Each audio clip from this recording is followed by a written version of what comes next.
आज माँ ने मेरे सामने सुबह से ही दुखड़ा रोना शुरू कर दिया था। अरे कौन से बड़े काम करती है तेरी पत्नी।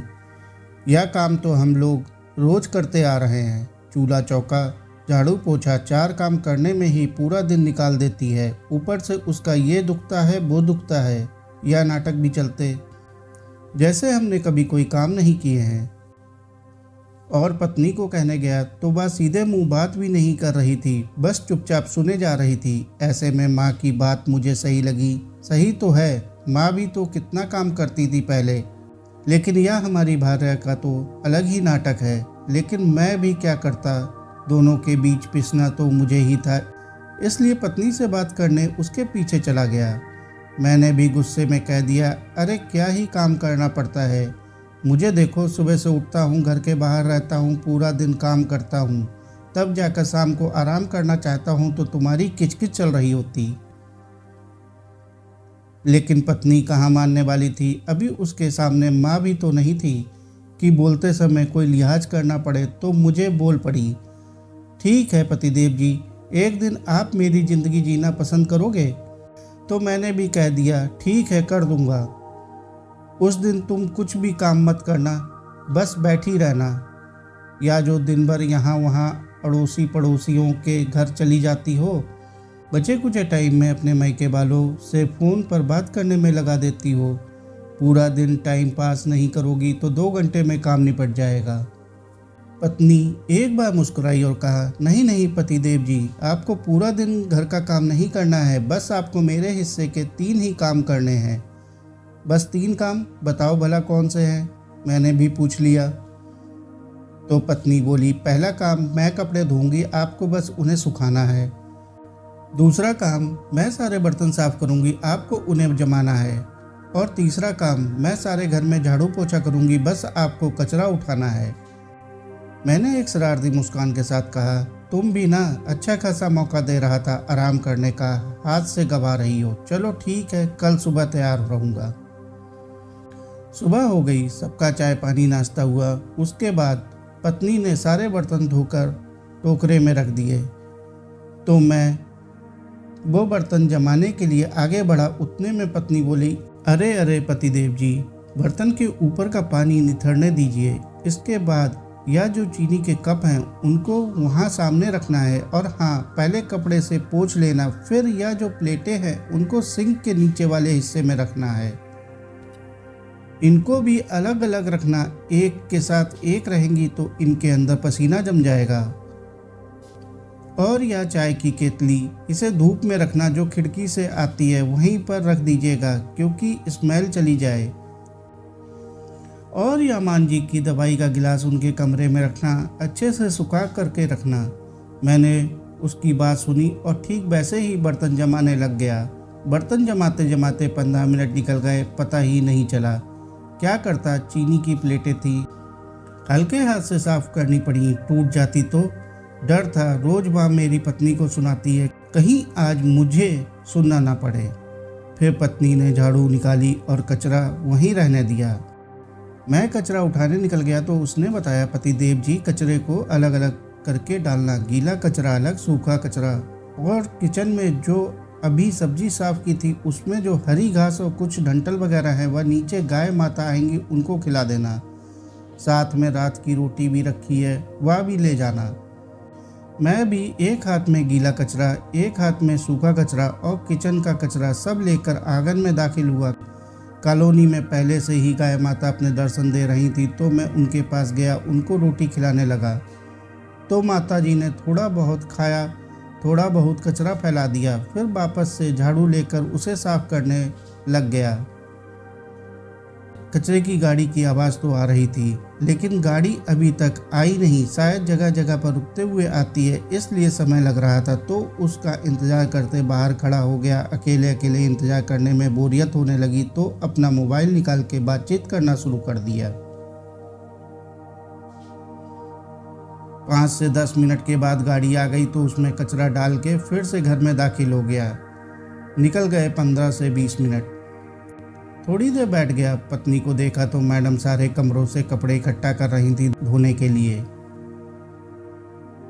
मैंने सोचा अभी कपड़े धोने में टाइम है, तब तक आराम कर लूँ। तो बाथरूम में से जोर जोर से मोगरी की आवाज़ आने लगी। ऐसा लग रहा था पत्नी कपड़ों को धो नहीं रही, दिन भर के अपने फ्रस्ट्रेशन को निकाल रही है।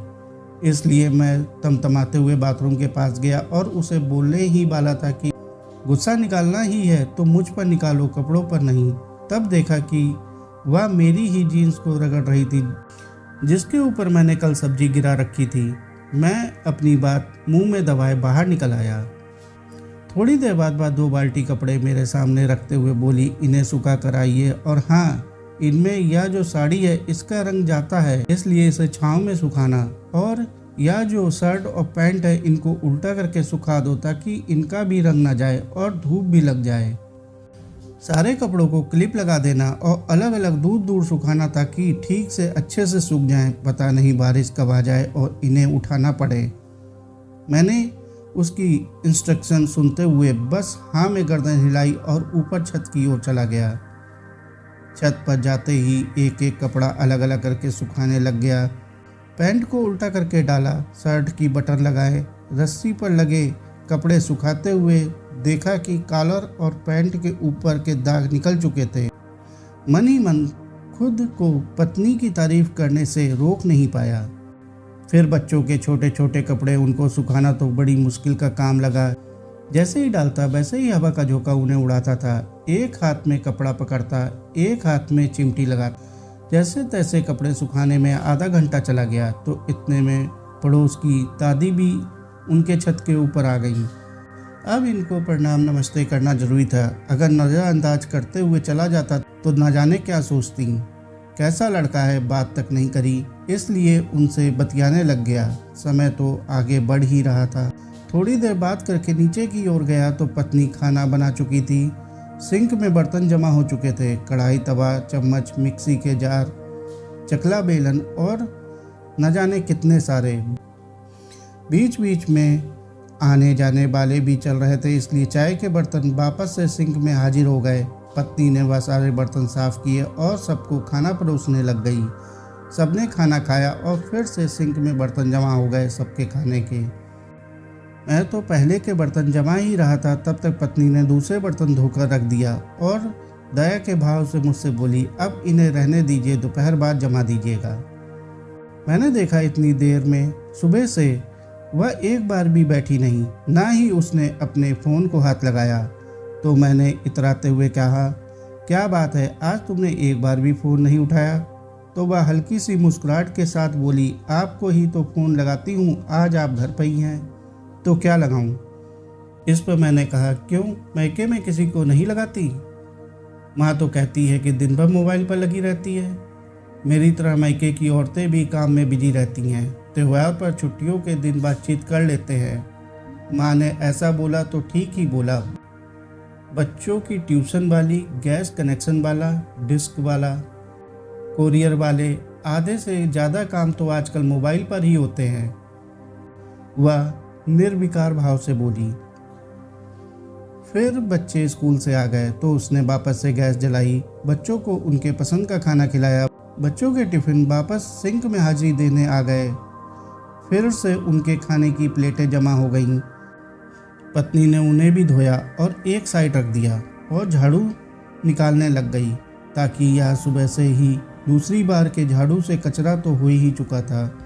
इतने में ही माँ की आवाज़ आई चाय बनाने के लिए, तो वह चाय बनाने लग गई। वापस से चाय के बर्तन सिंक में चले गए। पत्नी ने उनको भी धोए और रख दिए। बच्चे स्कूल से आए थे तो उनके स्कूल के कपड़े बाथरूम में आ गए तो पत्नी और कपड़े धोने में लग गई, ताकि दूसरे दिन स्कूल में वही कपड़े पहन के जाने थे। मैं जो किचन में धुले हुए बर्तनों का ढेर देखकर ही डर रहा था कि इनको पोंछ कर सुखाना जमाना है। तभी इतनी देर में पत्नी बाल्टी में बच्चों के स्कूल के कपड़े लेकर आ गई और बोली, इन्हें सुखा कर आइए। यूं ही पूरा दिन चला गया। शाम का नाश्ता हुआ, वापस से सिंक में बर्तन आ गए। फिर रात का खाना हुआ, वापस से सिंक में बर्तन आ गए। पूरा दिन यही चक्कर चलता रहा। अभी मैं इस काम से पक गया था तो सच में मुझे पत्नी पर दया आ गई। जिन चीज़ों को सिर्फ सुखाने में मुझे आलस आ रही थी, उनको तो मेरी पत्नी धोकर चमकाती है, फिर सुखाती है, उसके बाद प्रेस करके अच्छे से जमाती है। ना जाने यह काम रोज रोज करके वो कितनी ही ऊब चुकी होगी, और कुछ सालों में से तो उसने कुछ भी फरमाइश करना भी छोड़ दिया है। कहीं ना कहीं उसके इस बर्ताव से मैं भी उससे घमंडी समझने लगा था। रात को मैंने पत्नी से कहा, आज मुझे पता चला कि तुम दिन भर कितना काम करती हो और कितने अच्छे से करती हो, लेकिन एक बात बताओ, तुम मेरी माँ से बात क्यों नहीं करती, उनका ख्याल रखती हो, फिर वह तुमसे गुस्सा क्यों रहती हैं? तो पत्नी बोली, आज आपने एक दिन मेरे हिस्से का थोड़ा काम करके देखा तो आपको मेरी हालत का पता चला। माँ जी तो यह जिंदगी खुद ही जी चुकी हैं, दिन भर खुद अपनी आंखों से रोज मुझे देखती हैं, इसके बाद भी संतुष्ट नहीं रहती, कमियां निकालती हैं, मेरे शरीर के दर्द को नाटक समझती हैं। बताओ भला मैं कब तक अपनी सफाई पेश करूंगी? बोलूँ तो बदतमीज, ना बोलूँ तो घमंडी। वह कहते हैं हमारा ज़माना, लेकिन पतिदेव ज़माना बीत जाता है या बदल जाता है, लेकिन ज़िंदगी जी जाती है, उसे अपने हिसाब से नहीं बदला जाता। उनके समय चीज़ कुछ और थी और हमारे समय कुछ और है। वह आज भी बीते हुए में ही जी रहे हैं और मैं आज में जी रही हूँ। एक औरत को बुरा तब नहीं लगता जब उसे कोई पुरुष कम आंकता है। पुरुष को तो शायद अंदाज़ा भी नहीं है कि स्त्री उसकी उम्र से भी कितनी ज़्यादा बड़ी हो चुकी है, जिम्मेदारियां उठाते उठाते। जब वह पैरों पर खड़ा होना चाहती है तब उसको शादी के बंधन में बांध दिया जाता है। जब वह घर संभालना सोचती है उस समय उसके ऊपर बच्चों की जिम्मेदारी आ जाती है, जबकि वह खुद ही बच्ची रहती है अपने मन से। और जब घर और बच्चे दोनों संभाल लेती है तो आगे उससे उम्मीद की जाती है कि अब वह अपने पैरों पर खड़े रहे, चार पैसे कमाए। लेकिन क्या इसके लिए अब उसके पास वह आत्मविश्वास है जो पहले था? अरे वो तो कब का उसके घर वाले उसके अंदर से निकाल चुके हैं। उसके अंदर छोटी छोटी चीज़ों में कमियां निकाल कर और वह समाज में एक उपहास ही बनकर रही है, सिर्फ इसलिए क्योंकि वह चार दीवारों के बीच रहती है। खैर छोड़िए, या तो आम औरतों का रोज का है, इसलिए एक समय सीमा के बाद हम अपने बारे में सफाई नहीं देती और चुप्पी को ही अपना गहना समझकर ओढ़ लेते हैं। स्त्री को सही मायने में बुरा तब लगता है जब एक औरत ही उसकी कदर ना जाने। पत्नी की बातें सुनकर मैं निशब्द रह गया। साथियों, कहानी को अंत तक सुनने के लिए आपका बहुत बहुत शुक्रिया। कहानी अच्छी लगी हो तो कहानी को लाइक और चैनल को सब्सक्राइब कर लें। धन्यवाद।